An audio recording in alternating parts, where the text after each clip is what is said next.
So I wanted to talk about playing related injuries, and I went through a experience of having really severe tendonitis and almost stopping playing the drums entirely because of it. And it was really scary and it was really intense. And yeah, I remember at the time like trying to figure out what was going on and not having a lot of resources to deal with it, you know? So I just wanted to share a little bit of my story and how I ended up cracking it, because recently, like a week ago, I was playing or working out or something, and I felt a little pinch in my elbow or my forearm or something, and I thought, oh man, that kind of hurts. Oh, that's probably from practicing a little bit more than usual. I know how to fix that, you know, because I've been through it before. And so I thought I'd share like, you know, my journey of going through that and what I eventually figured out. Now, before I do this, I better just give a disclaimer just to be totally safe. Like, I'm not a doctor. Take whatever I share here as just like educational, not in the fact of like it's going to be scientifically correct or whatever, because I'm not a doctor, but more just like what I went through, what I figured out, the concepts that I had that helped me. If you're really struggling with this, like the biggest thing I can suggest is get some help, get some professional help. You'll hear in my story that I got a lot of help from a lot of different people, and that's ultimately the culmination of all that is what ended up making things come together. So if you're struggling with tendonitis or something that's getting you know, really stopping you from playing, the first thing I can recommend is like go to a doctor. Okay? So really what happened for me is it happened when I was in school. I was in grad school, and you know, I was just practicing all the time. Like, just to give you some context, you know, when I was an undergrad, I had all these classes and I had to jump through all these hoops, and I just was practicing whenever I could, and I practiced a lot, you know. But in grad school, it was like maybe I had a class or two a week, right? And then it was just like rehearsals, you know, gigs and practicing. So I decided to really take advantage of that in the time that I had, and I've always been a practicer. Like, I practiced a lot. And but I really went crazy during grad school because I had like, you know, I would play for a 2-hour rehearsal. Basically what I would do is I would get to the practice room in the morning around like 8 a.m. or 7 a.m. sometimes. I practiced for 2 hours, 3 hours, depending on if I had a class. Then I would go to a class, maybe practice for another hour or two, then go to rehearsal for an hour or two, maybe take a break, eat something, practice another hour or two, probably have another rehearsal another hour or two, and then either go home or get one last short practice session. So it was pretty much like 8 to 10 hours every single day. And you know, if you're a musician, you've probably had a period, you know, if you're really serious about it, where you were doing that. And a lot of people play that much every day and for long periods of time and never really have injuries. But what I've learned is that a lot of the times, well, there's a couple things that can cause it. One is like having bad technique, having some weird technique. Another thing is just going from not playing a lot all the time or playing 2 hours a day to suddenly going to 10 hours a day, right? So a lot of times it's kind of like marathon training, you know? You don't want to go from running 2 miles a day to 20 miles a day. You're going to hurt yourself. But if you go 2, 4, 6, 4, 6, 8, you know, 6, 8, 10, then eventually over the course of a couple months you can get to 20. So I think what happened to me was more along those lines, where, you know, I just kind of went full throttle all of a sudden. And the way it started to show up was that I just had this little, I remember it was like this little pinch, right? And it was maybe like, you know, near these tendons or like a little bit right here. And it wasn't really like a really intense pain. It wasn't really like stinging. It was just like a little pinch, very gentle, just a little tightness. And I was like, huh, that's kind of weird. So, you know, the first thing I did is I'm like very paid attention to my technique, the way I was sitting, you know, making sure everything's very relaxed. And I'm somebody who like, that's very important to me anyways. I think about that a lot anyways. So that was like kind of my first solution. And I noticed it was like, you know, still kind of tense. And so I was like, you know, maybe I should take the weekend off or something, just like chill out for a little while.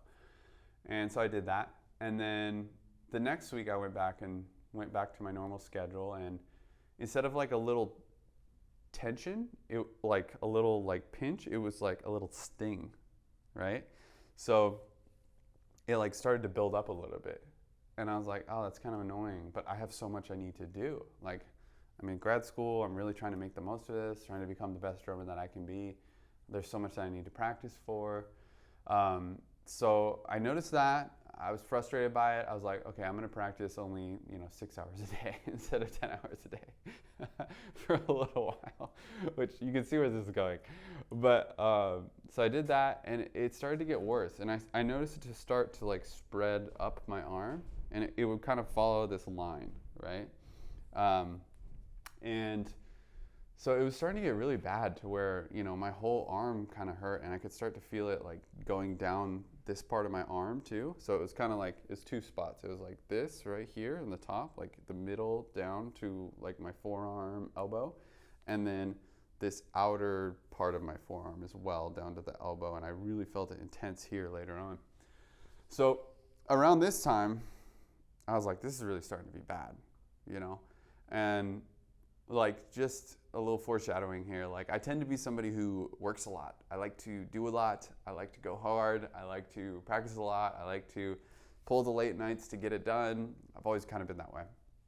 And so I started telling people in my life about this, my friends, my teachers, other drummers I knew who had struggled with similar things. And they were like, dude, take a couple of days off. Like I remember one friend, who had a big injury before. He's like, dude, I know what you're going through. Just don't practice for a week. Just chill out. Like, it's gonna be okay. Do the minimum, do your rehearsals and everything, but just don't practice for a week. You're gonna be cool. And of course, that's like the last thing in the world that I wanted to do, right? Because I had this feeling of like, and I'm sure a lot of drummers relate to this, is that like I really wanted to be the best drummer that I could be. And the realization of that in the real world came to, how much do I practice, right? How do I become the best drummer? Well, I do it by, doing all I can, practicing all I can, spending hours on the kit. And so, when somebody told me, hey, take a week off, I was like, I really don't want to do that. I really, really don't want to do that. But I did it. I said, I'm not going to practice this week, and I said, you know what, instead what I'm gonna do, because I really love to write music as well. It's something that I always wrote big band charts, stuff like that. So I was like, okay, no practicing this week. It's totally good, but I still gotta max it out. I still gotta be the best musician I can be. So I'm just gonna take all that energy that I was putting into the drum set and just write a big band chart, right? And so I'm like, again, I just like switched from that to focusing on this big band chart. And how do I write a big band chart? Well, I use like the computer to write music. I use the keyboard, maybe I'll scratch some things on the paper, but then I put it into this program called Sibelius to kind of map it all out. So I'm sitting there like clicking away at this keyboard over and over again. Which guess what? It's the same muscle right here. And so this starts to get worse and worse. It starts to get so sore. So I'm like, oh my gosh, this is like, it's making it worse. Like my arm, like it's starting to get to the point where it's like I can't really hold my phone, and like to move my thumb like this hurts, right? So I'm really struggling. So I'm like, I need to really rest my arm. You know what? I'm just gonna write this whole big band chart left-handed. I'm gonna use the mouse with my left hand. And I taught myself how to use the mouse with my left hand. It's very awkward if you're right-handed. It's a lot slower, but I taught myself how to do it, which just like looking back is so foolish, that thinking that was gonna solve it, So I do that for a week or a week and a half or whatever. And all this time I'm just kind of doing the minimum, doing my rehearsals, really trying to rest my playing chops. But of course, I did that for a week and started to develop tendonitis in my left forearm. Just as bad. That's the thing. It got just as bad. And this is where I was starting to get really distraught, because it's literally like picking up my phone and using my thumb on either hand hurt, And so I'm starting to panic a little bit because, okay, I can't play drums. I can't write music. What am I going to do? You know, like I came to school here, I moved across the country, you know, away from my family and, you know, paid some money to go here and everything. And I can't practice or write music, so what am I doing? You know, and I started to do other things, like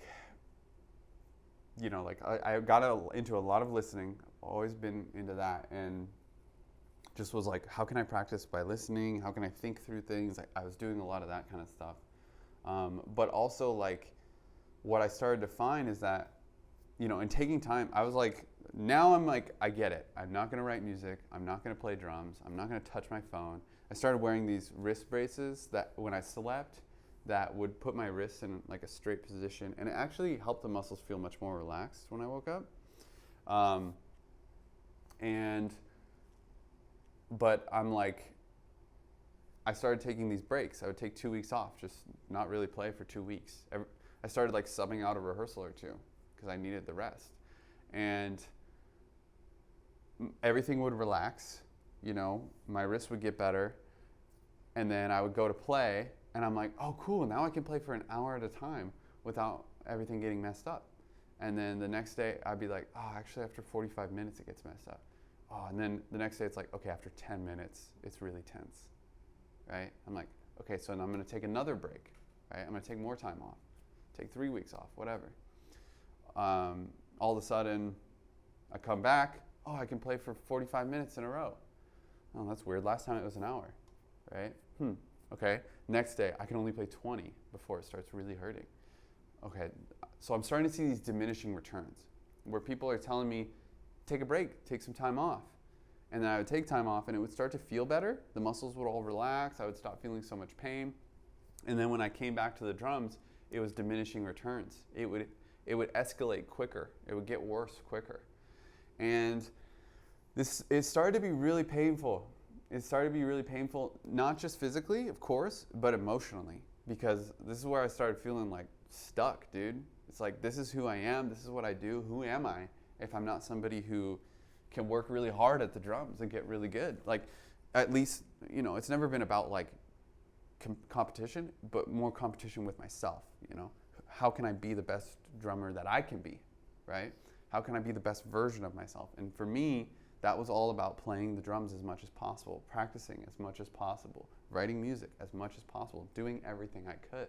And then all of a sudden, this is getting taken away. And so I started reaching out in every resource. And I'm probably getting the timeline mixed up a little bit here because I reached out to all these resources as I was going, but I'll just go through some of the things that I tried.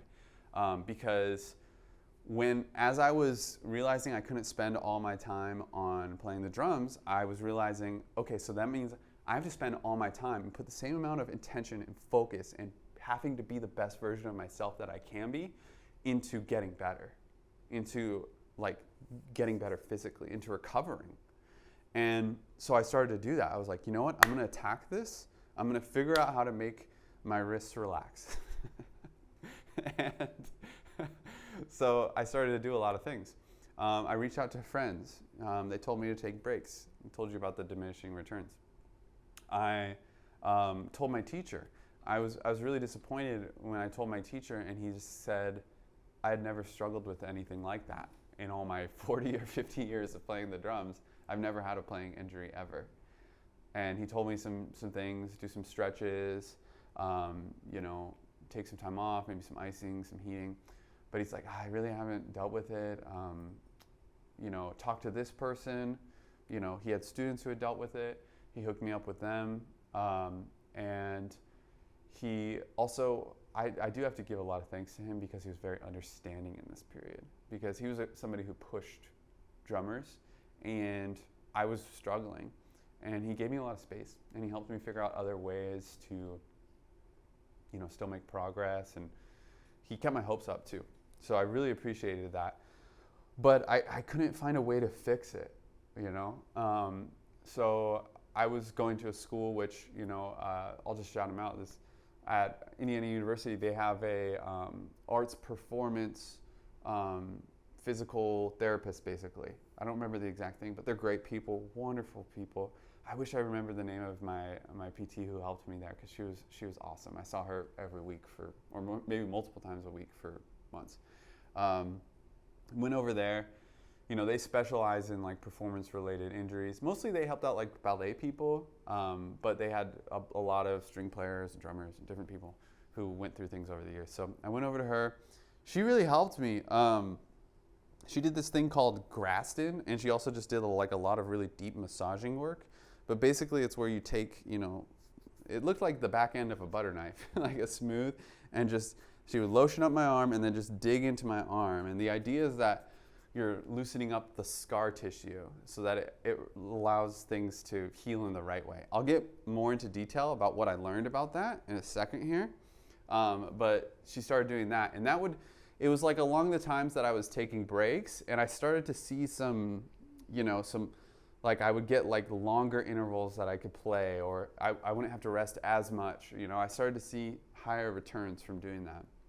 She also got me into icing and heating and alternating those things, and the ratios of what to do that. And but still, with all those things, it was like all those things kind of like slowed the development of it, but it was always getting worse. And it was like I was still like I would buy myself time. I would take a week off and I would do Graston and I would do all the stretches and everything. Like it got to a period where I would get to the practice room in the morning, and I had this whole routine. I had a heating pad that I would keep in my backpack. I would sit in the practice room and I'd wrap it around my arm, and I would heat for, I think it was 8 minutes on each arm to warm up, relax the muscles, let them relax. And then I would do this whole stretching routine, which I had a timer, and I would time 1 minute this way, 1 minute this way. I would do I think it was 3 sets or 5 sets of every single exercise that I did on each arm. And I did this, I did this. This one would be very gentle. I did this, stretching out kind of this big thumb muscle. I think I did some of these guys, but seriously, like very in-depth stretching where I'm being very aware of like what's happening, all of this stuff. Heating. In the evenings, I would get home, I would listen to music, and I would ice and let the muscles relax. And then if I was going to do anything else, I would heat them back up so it wasn't all tense, and that can cause further injury if they're icy when you do it. And I was just doing all this stuff. And I was finding that it would kind of buy me some time, but then I had that cycle of like, take time off, get better, and then start playing again, diminishing returns. Take time off, get better, diminishing returns. Take time off, and it kept going like this. And this is where things just got really painful, It's like, because if you're looking at this line, it just feels like you're losing hope, And I'm thinking like, I put everything into becoming a drummer and becoming a jazz musician. This is who I am. This is what I love. This is what I want to do with my life. I always wanted to be a jazz drummer, and I wanted to teach people the drums, always. Since I was maybe like 14, 15, I pretty much put my whole life towards this. And then I'm seeing this trend, which, if you take the line of best fit, it's this. And I'm like, what am I going to do? Like, I don't want to give this up. I don't want to, it got to the point where I think, I got to summer break, and I'm like, I'm taking the summer off. I played a recording for a friend of mine. I took a bunch of time before that. And then I took like the summer off of the drums. Like I didn't play the drums for a whole summer, which is the longest I had gone in, I don't know, a decade. And I think I got back to the school year, I started playing, and I was really, again, like just playing my rehearsals. During this time period, I went to a doctor, just a normal, like my primary care doctor. She gave me some stuff that really helped. One of the things that we did is she had me, and again, all this stuff, don't do this without a doctor. But she had me taking ibuprofen, which actually started to decrease the inflammation and started to make it so I was making some progress. And I took ibuprofen for longer than I would have hoped because there was other parts of this that I had to figure out. But she also recommended me to go see a PT, a physical therapist. And I think this was around the summer that this happened. So I'm taking time off the drums. I'm going to this PT. And I'm also, during this whole time, doing a lot of research. I read a wonderful book. I wish I remembered the name of the book, but it was by this wonderful cellist who had gone to IU, the same school that I had gone to. And she actually had a teacher who, very famous cello teacher, Janos Starker, who taught her how to rebuild her whole technique and overcome her playing injuries. So she wrote this great book on playing injuries. I started to narrow in on, I think what this is tendonitis. And then my primary care helped me realize, oh yeah, it's tendonitis. My PT, yep, this is definitely textbook tendonitis. But it was very extreme. And that's why I was having this diminishing returns, okay? So I tell you all this because all those places, I learned a bunch of little things from each person and each person who helped me.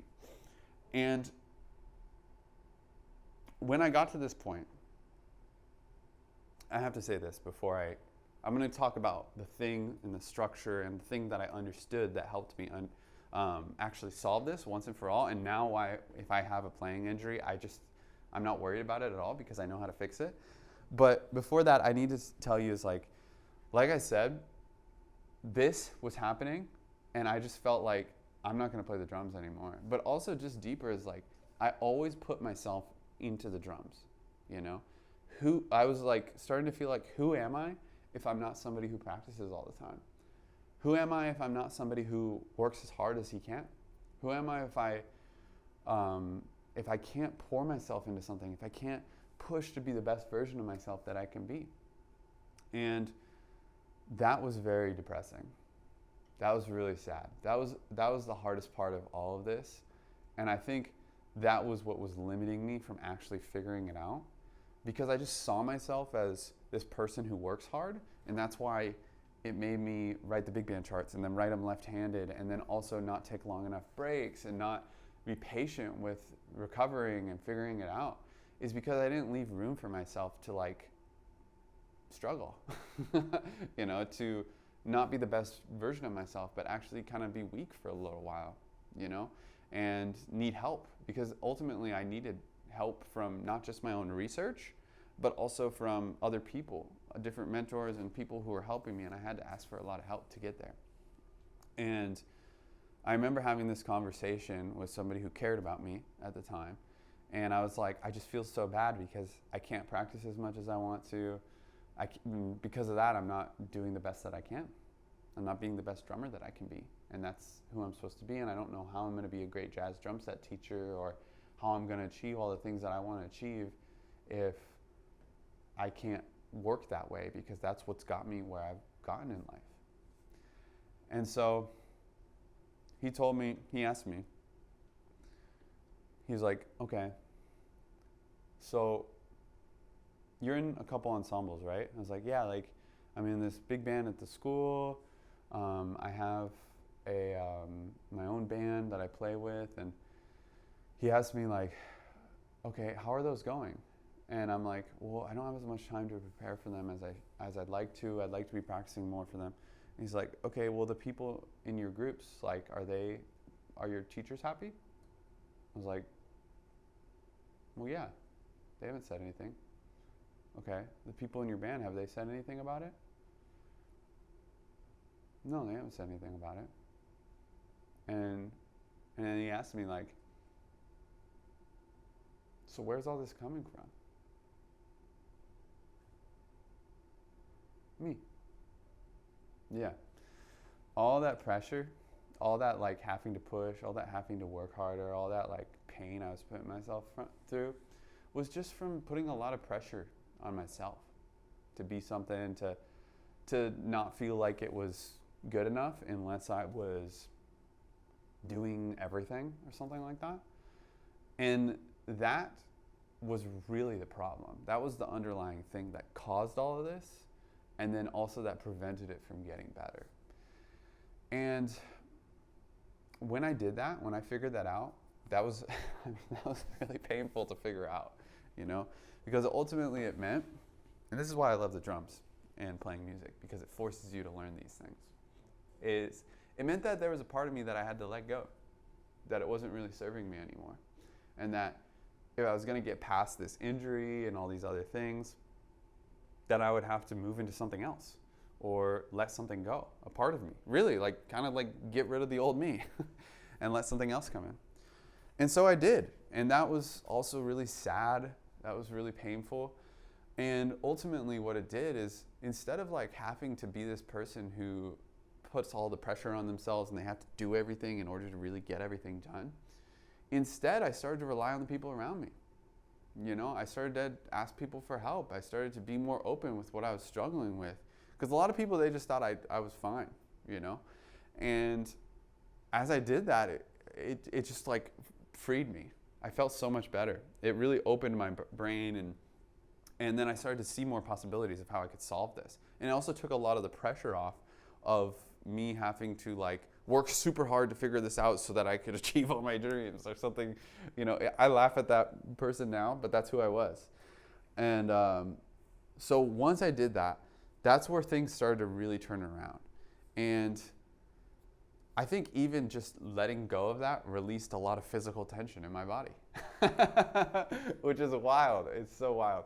But then there was some, but ultimately it really just gave me the space to actually figure it out and heal and get the help that I needed. So what I figured out from that whole process is some actual really practical things on how to deal with like injuries, right? And so this is the framework that I understand. And again, this is not medical advice. This is just like what I came to understand and how I used it and how it helped me. So this is the way I understand it, okay? So tendinitis, okay? So itis means inflammation, right? That it means inflammation, which is basically where, you know, if your body is injured, then your body sends a bunch of resources to the source of injury. And when that happens, it looks like there's a bunch of stuff happening there. There's a bunch of activity, right? And so when you have inflammation, a lot of times what happens is, like, imagine if you were, you know, in the wild and you got injured and you needed to heal as quickly as possible to escape from a tiger, right?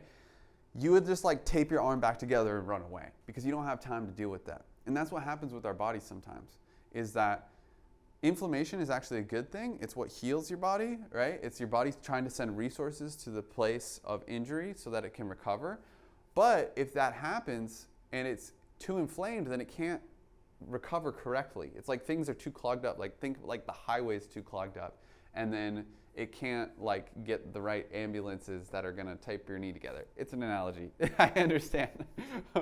But basically, if you're in a state of inflammation continuously, your body doesn't heal correctly. It heals with something called scar tissue. So instead of building the muscle back up in like a strong, fully built muscle that's flexible and bendy and stretches and contracts, it like slaps a Band-Aid on it with scar tissue, which is very tight. It doesn't stretch and bend, and it doesn't have the strength that your muscle does, right? And so what happens is, okay, so you rip the tendon, right, by overuse. That's what happens. It's from doing small motions over and over again, usually not from like big motions very few times, usually from small motions, like repetitive use. That's why drummers get it. And it rips the tendon a little bit, and then the body gets inflamed. It goes to try to fix it, but then because it's too inflamed, there's too much activity, it doesn't heal correctly. So that's how you get the scar tissue. So then the muscles around it end up being a bunch of scar tissue, and then the tendons, and then the muscles get so tense so quickly because it's scar tissue that's not flexible, that the tendons get inflamed easier. And then because the tendons get inflamed easier, right, then it builds more scar tissue. The muscles are ripping apart, and then they don't heal correctly. And then you have more tension because more scar tissue, so it gets tense faster. And then it's just this sick cycle where it's like so easy to get inflamed. You're running on Band-Aids, everything's just scar tissue. And then you're always tense, and you get tense really fast because of the scar tissue. So once I understood that, then I just needed to figure out the ways to, you kind of got to do it backwards, right? Because if everything's tense, then you're going to get more tendons ripping, you're going to get more inflammation. So the first step is you have to relax all the muscles, right? And that's where things like taking time off come in. That's where icing, heating, stretching comes in. And then the next step is that you have to actually, and this is the part that I was missing, is you have to rip out the scar tissue and you have to rebuild the muscles in a way that's healthy so that they're stretchy and that they have endurance and that they work right, okay? And then once the muscles are relaxed and you rebuild them the correct way, then the tendons have time to rebuild, and they can rebuild in the right way because it's not inflamed, it's not all crazy, okay?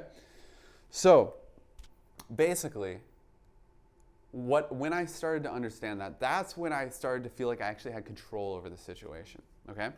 So what this looks like is that step one is that I needed to make sure I wasn't inflamed, okay? No inflammation. And now I physically know what inflammation feels like. It's like a little swelling. Things are like squishier. It's the stinging kind of pain. That's what inflammation is for me. I can feel it more in the tendons, like running down my arm, up the middle of here. And I can feel it, even right now, I have a little bit of it going on because, like I said, I was feeling it a little bit this week, and things are like squishier. It's not as like grainy as like a normal tendon, right? So I noticed that, and then I have to get the inflammation down. And there was various things that I did to get the inflammation down. So these are like tools in your toolbox. And again, this is the stuff that you want to consult a doctor.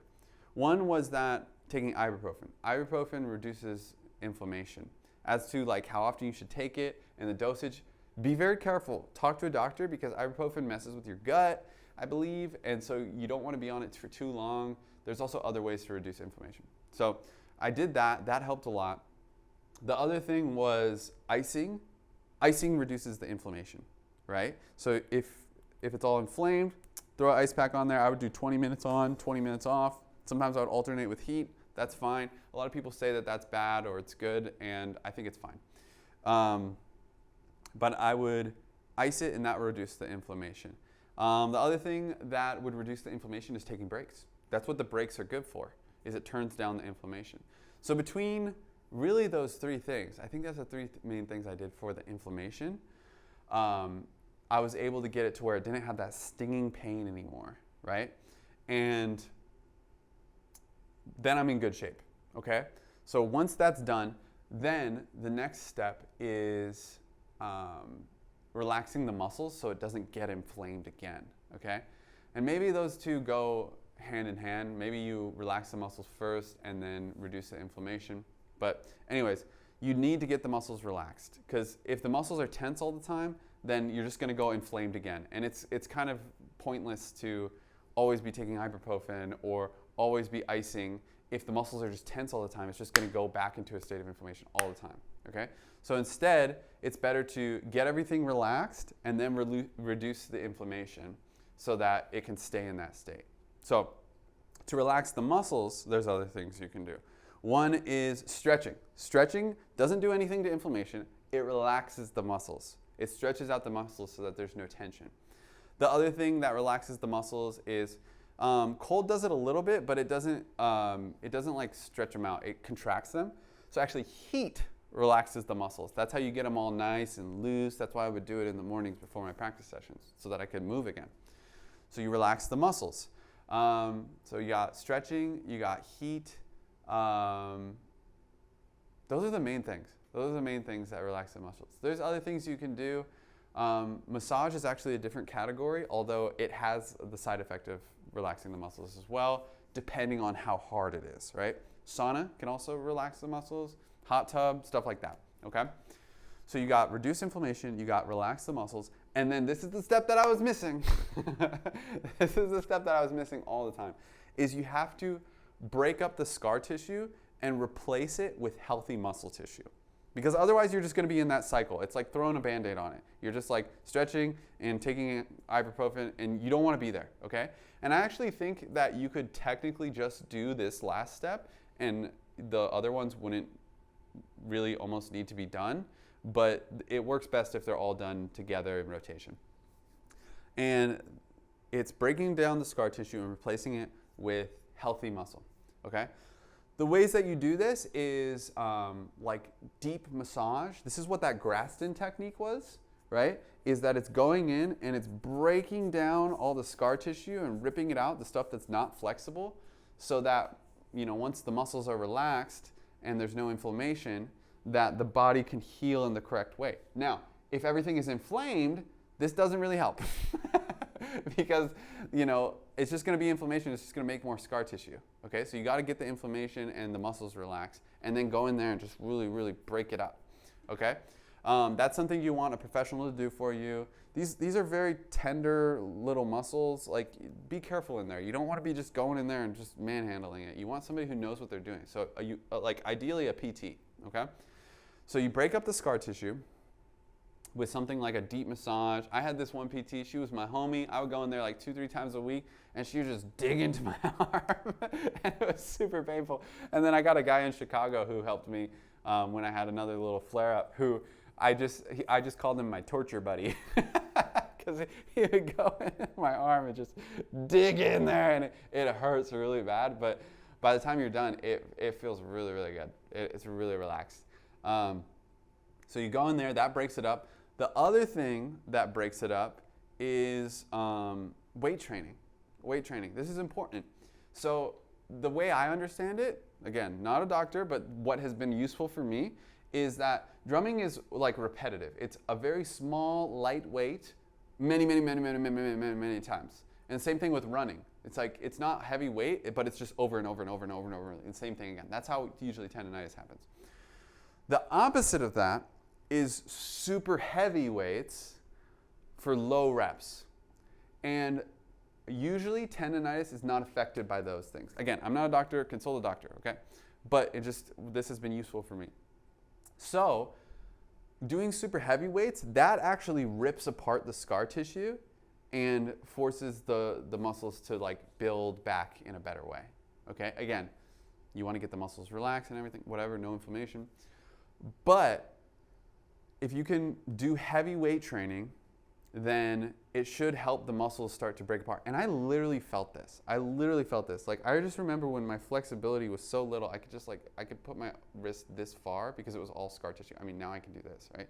And I start to feel it when I start to feel some, you know, I can tell when things are getting a little wonky. Now I go to the gym religiously. And if I skip it for X amount of days, then I start to feel it. I start to feel the tendonitis, and I'm playing a lot. I start to feel it, and I'm like, oh, just got to go to the gym, lift some heavy weights. I'll be able to deal with it. So those things, once I started to do those things, and I actually got on more of a regimen of doing like some wrist exercises, where at first, man, I used to have this like, at PT, I had this like 2-pound dumbbell that I could just barely lift because my whole arm was just like jelly from the inflammation and scar tissue. Right? So I just had hardly any muscle because it had been just decayed away from so much inflammation. I could barely lift it. That was a heavy weight for me. And it got better. I got to the 3, 5, 10, 20, you know. And there was eras to this too where at the very beginning it was like tons of progress, and then it kind of plateaued. And that's when I realized I needed to add more weight. And I went from doing a lot of like very wrist exercises, different rotations. I had kind of a whole routine, different bands, strengthening the bigger muscles up here so that they could support more of the small motions. That was another concept that I learned, is like, you don't want to just put all the weight on these little tiny muscles. If you can strengthen your upper body and these bigger muscles, shoulders, back, everything like that, then actually it you know, distributes the tension throughout your body more. You're not so tense here, so you know, everything's kind of like a system of rubber bands almost. They pull on each other. So if you can get stronger in your shoulders, your upper body, your back, all these stuff, then it's going to make it easier. So as I strengthen those things, in order to keep progressing and getting more flexibility and be able to play longer and stuff, I had to go bigger muscle groups, heavier weights. Now I just pretty much like weight train. You know, like I do bench press and I do, you know, bicep curls and, you know, all this stuff, right? And that's a part of my drumming.